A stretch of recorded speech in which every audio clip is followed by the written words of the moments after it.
Welcome to Golden English Course.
Assalamualaikum warahmatullahi wabarakatuh.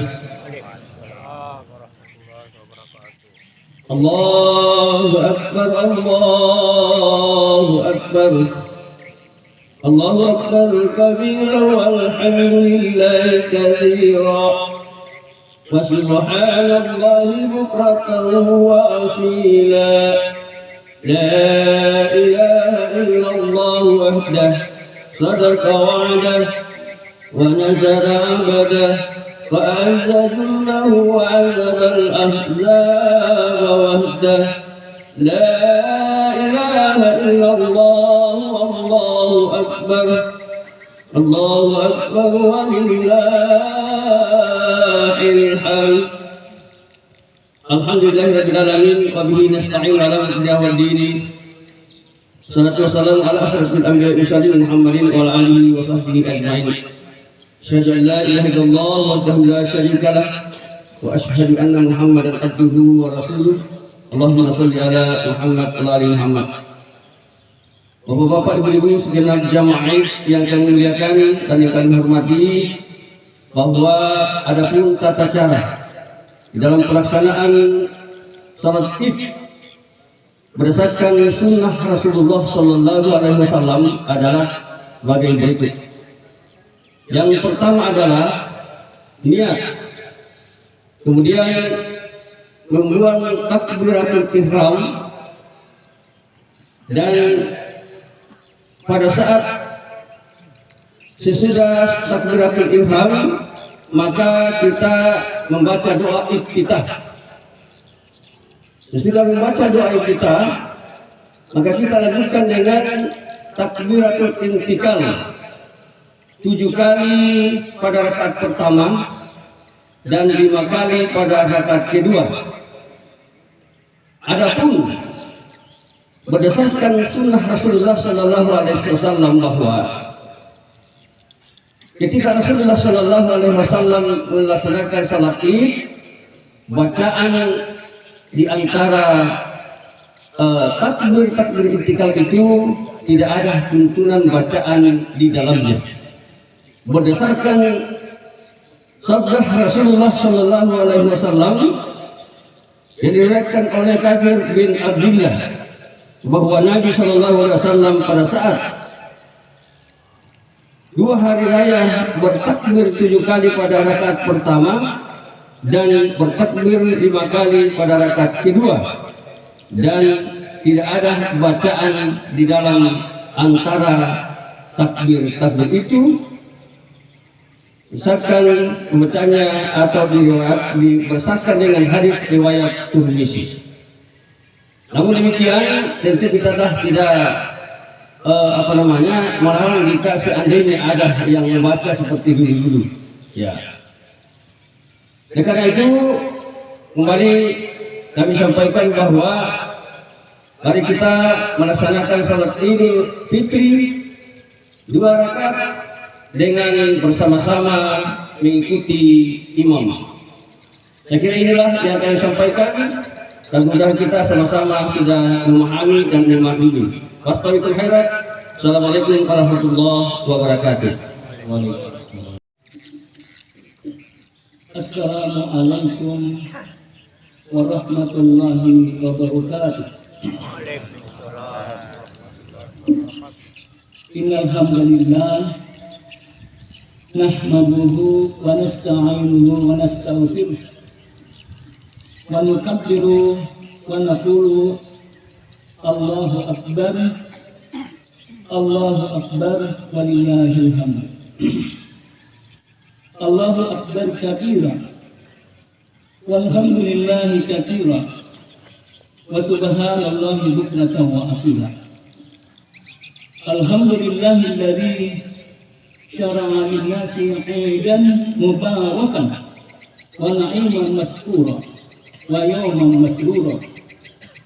Wassalatu wassalamu ala man arsalahu Allahu rahmatan lil alamin basyiran wa nadhira wa ala alihi wa sahbihi wa man tabi'ahu bil ihsan ila yaumiddin mu'minan mukhlisan.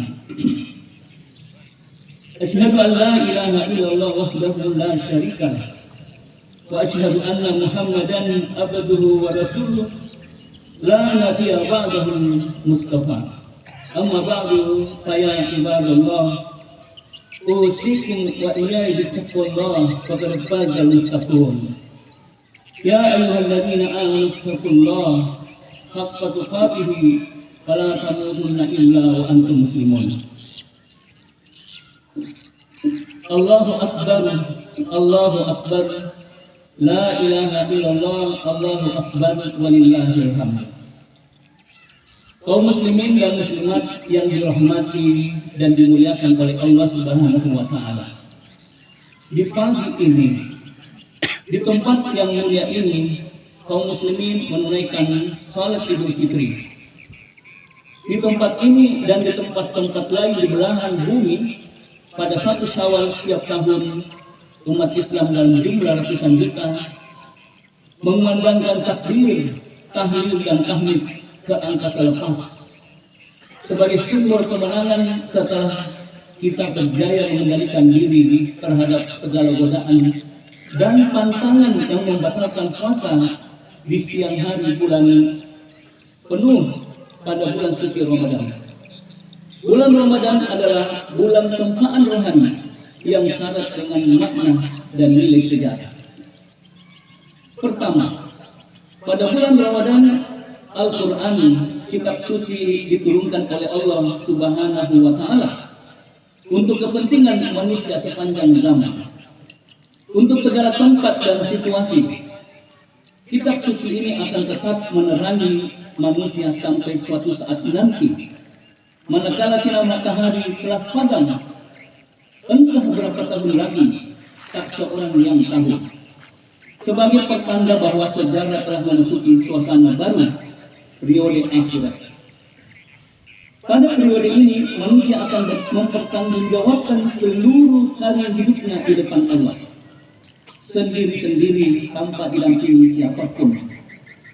Kebaikan sebesar atau sekalipun akan kita lihat buahnya.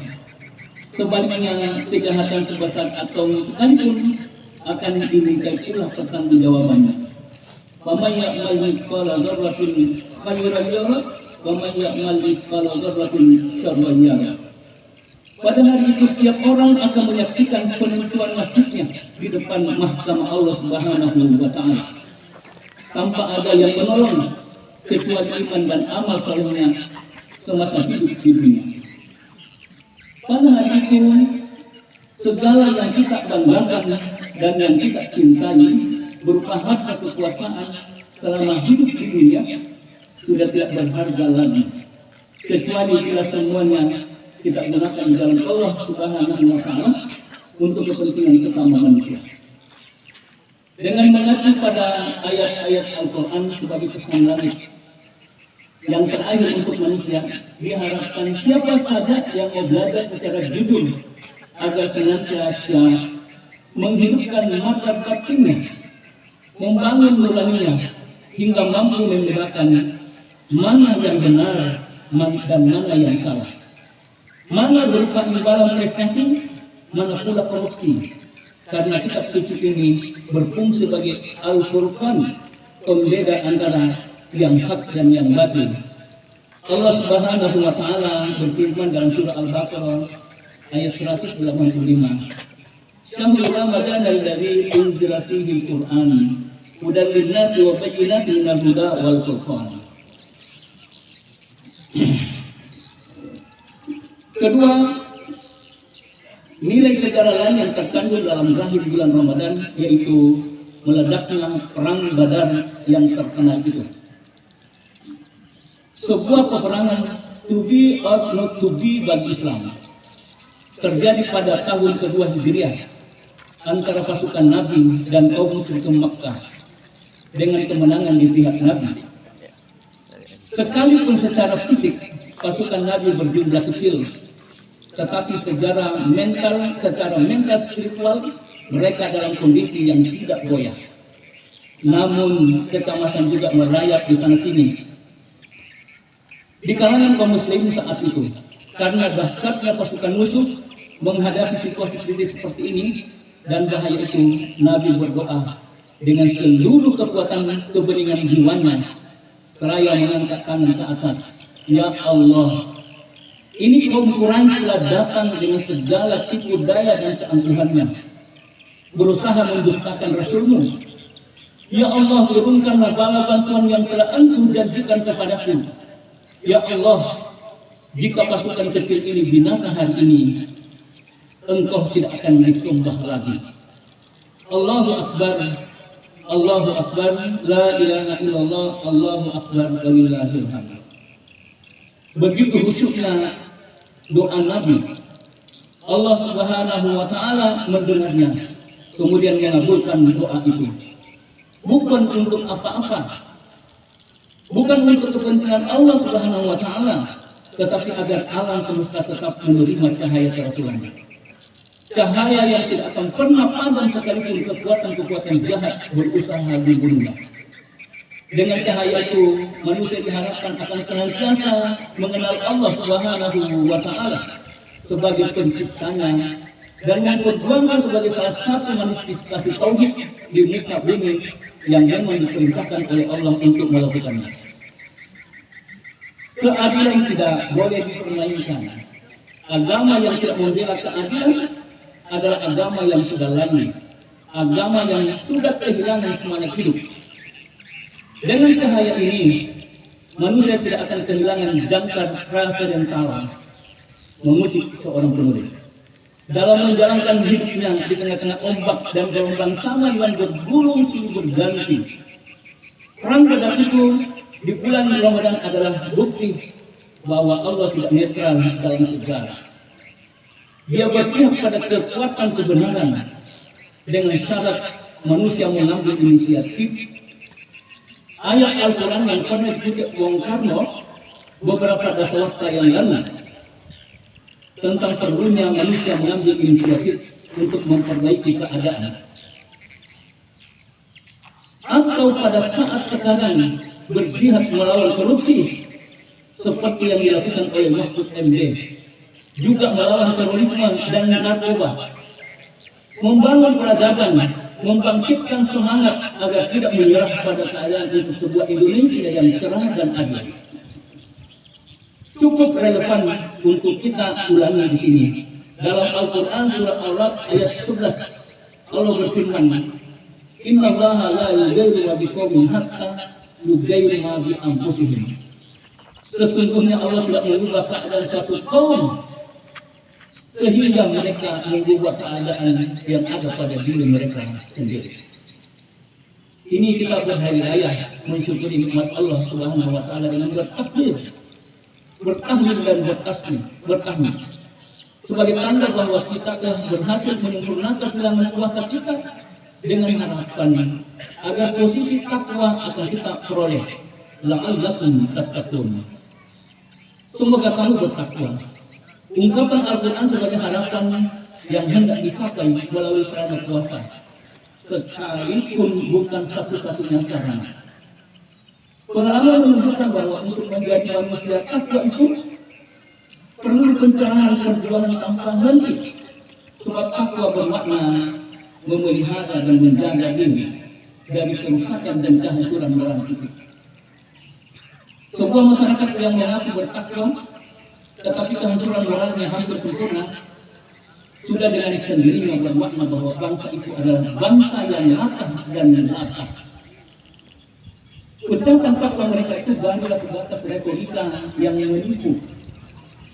Indonesia yang kini masih tertati-tati merumuskan masa depan adalah di antara bangsa di muka bumi yang belum bernasib baik. Kekayaan bumi dan laut yang masih tersedia kini menanti tangan-tangan jujur, kuat dan ahli mengelola. Untuk kepentingan semua anak bangsa secara keseluruhan, bukan hanya untuk dinikmati oleh segelintir manusia yang secara moral mungkin telah bermasalah. Setelah Soekarno-Hatta menyatakan kemerdekaan bangsa pada tanggal 17 Agustus 1945, banyak yang telah kita bangun dan kita lakukan, tetapi banyak pula yang kita rusak. Yang agak ajaib adalah filsafat pembangunan kita yang sempat jungkir balik, yaitu kita membangun sambil merusak. Kita membangun ekonomi bangsa, tetapi hutan kita gunduli. Lalu kita gali untuk penjualan pasir, legal atau tidak legal. Dalam jajaran birokrasi, kita mengenal istilah waskap, pengawasan militer. Tetapi ironisnya adalah pihak yang mengawasi juga harus diawasi, hingga terjadi sebuah lingkaran setan yang tidak jelas ujungnya. Dalam teori Pancasila kita agungkan, dalam realitas nilai-nilai mulianya kita injak-injak dan kita hianati. Dan tidak jarang pula atas nama Pancasila sambil terbahak-bahak seperti orang yang tidak tahu diri.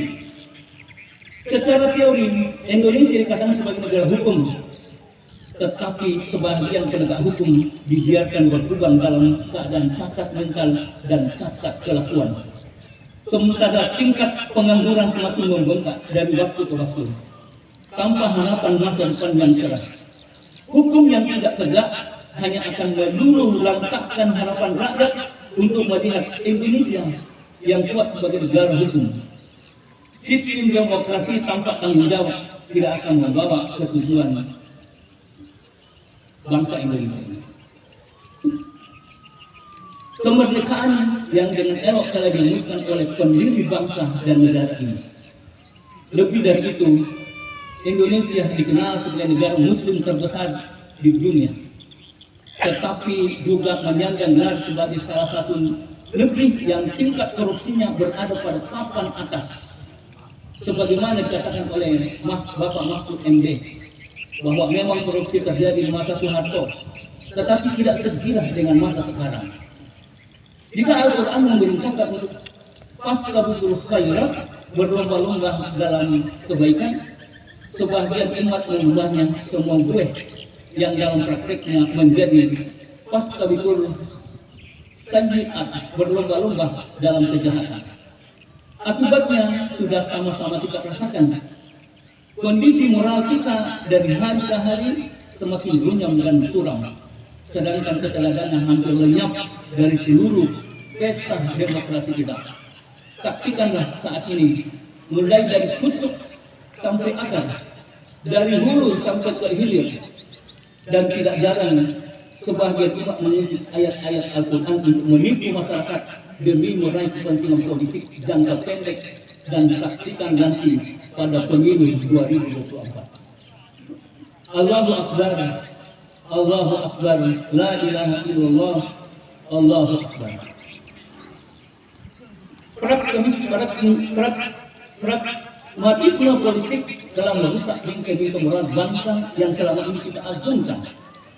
Pelaksanaan otonomi yang sesungguhnya bertujuan mulia, yaitu untuk memberdayakan masyarakat luas pada tingkat lokal, tidak jarang telah dimanfaatkan oleh sebagian preman dan pemain politik untuk menyuburkan KKN, korupsi dan nepotisme yang memang sudah menggurita sejak 2 sampai 3 dasawarsa yang lalu. Maka jadilah Indonesia sebagai sebuah bangsa yang tak putus di ujung malam. Akibat usaha dan dusta politik yang kita pertontonkan kepada dunia selama ini, kemana borok wajah bangsa ini kita sembunyikan, kalau belum ada juga kesungguhan dari para elitnya untuk mengubah perilakunya yang sangat membosankan. Diharapkan mudah-mudahan Ramadan yang baru kita lalui dan suasana Idul Fitri yang kita rasakan sekarang ini telah membakar dan menghanguskan sebuah dosa dan dusta itu untuk tidak kita ulangi lagi. Kalau memang kita tidak tegak menyaksikan negara berantakan berkeping-keping kemudian bubar, Tentu tak seorang pun di antara kita yang mempunyai niat buruk agar Indonesia ini masuk ke dalam museum sejarah karena telah tiada. Ini negeri kita, tumpah darah kita yang wajib kita bela dan pertahankan dengan filsafat, berkata sepatah dipikirkan, berjalan selangkah menghadap surut. Artinya jangan berlat pilon, tidak belajar dari kesalahan dan kegagalan masa lampau, karena jiwa kita semakin tertib dan telah kehilangan kepekaan. Kita telah mati rasa. Oleh sebab itu, kita harus belajar dan bersedia belajar agar masa depan bangsa ini dapat kita petakan dengan lebih cermat dan bertanggung jawab. Allahu Akbar, Allahu Akbar, la ilaha illallah, Allahu Akbar, la ilaha illallah. Di tengah-tengah kegembiraan yang menyertai suasana Idul Fitri, mari menegakkan tangan ke atas sambil memohon kepada Allah Subhanahu wa Ta'ala agar kita masih diberi kesempatan untuk berbenah diri, mengoreksi kesalahan dan dosa yang kita lakukan selama ini. Allah Subhanahu wa Ta'ala Maha Rahman, Maha Pengampun, termasuk terhadap mereka yang telah berenang dengan dosa dan kesalahan. Allah Subhanahu wa Ta'ala tetap menyapa mereka dengan ucapan, wahai hamba-hambaku yang telah melampaui batas, seperti dengan penuh empati Al-Quran surah Al-Zumar ayat 53 menggambarkan, Qul ya ibadiyalladzina asrafu ala anfusihim la taqnatu min rahmatillah innallaha yaghfiru dzunuba jami'a innahu huwal ghafurur rahim.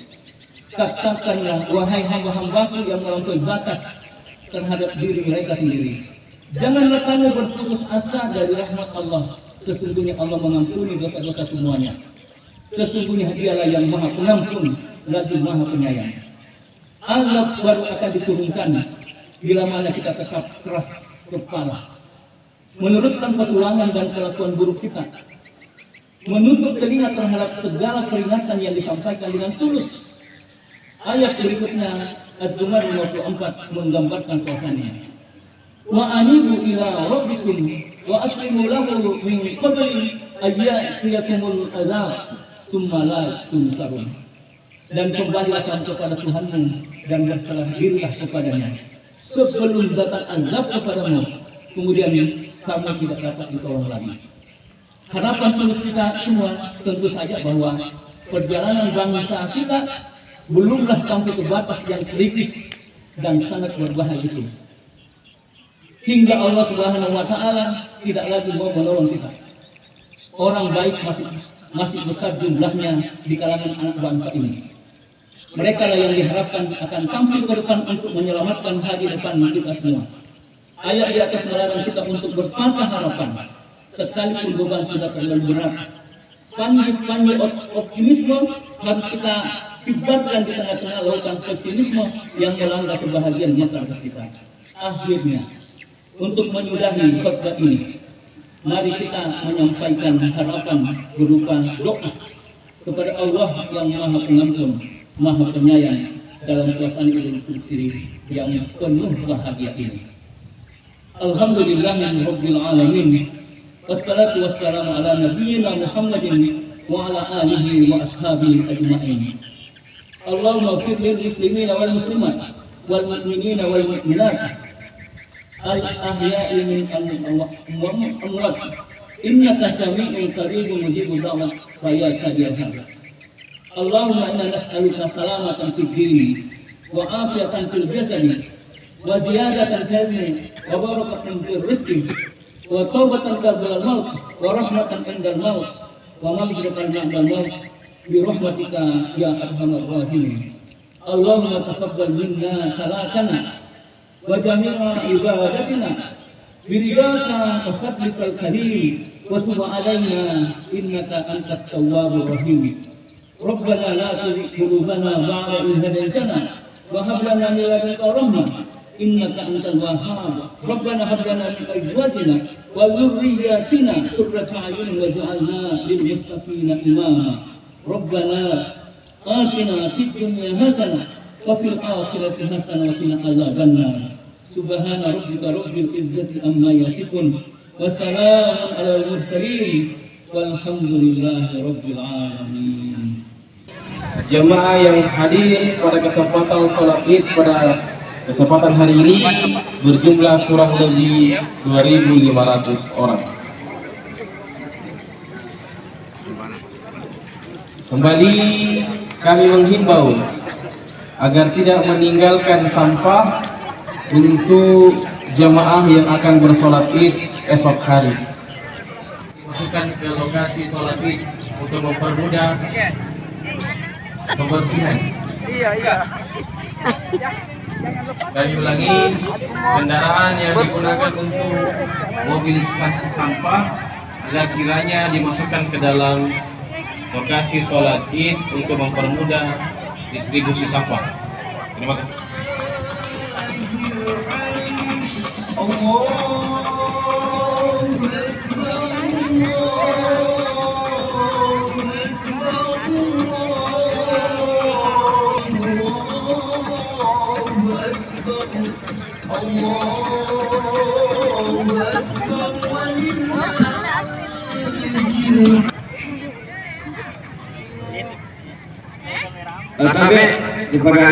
Untuk apa namanya,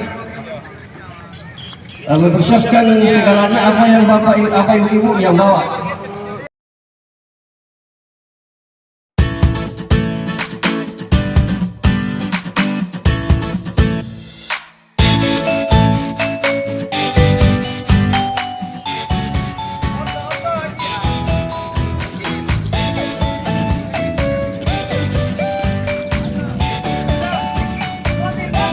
Bagi kendaraan mobilisasi sampah mohon dimasukkan ke dalam lokasi. Dimohon kepada panitia untuk mengamankan bendera yang telah dipasang karena akan digunakan kembali untuk acara musda pimpinan daerah Muhammadiyah.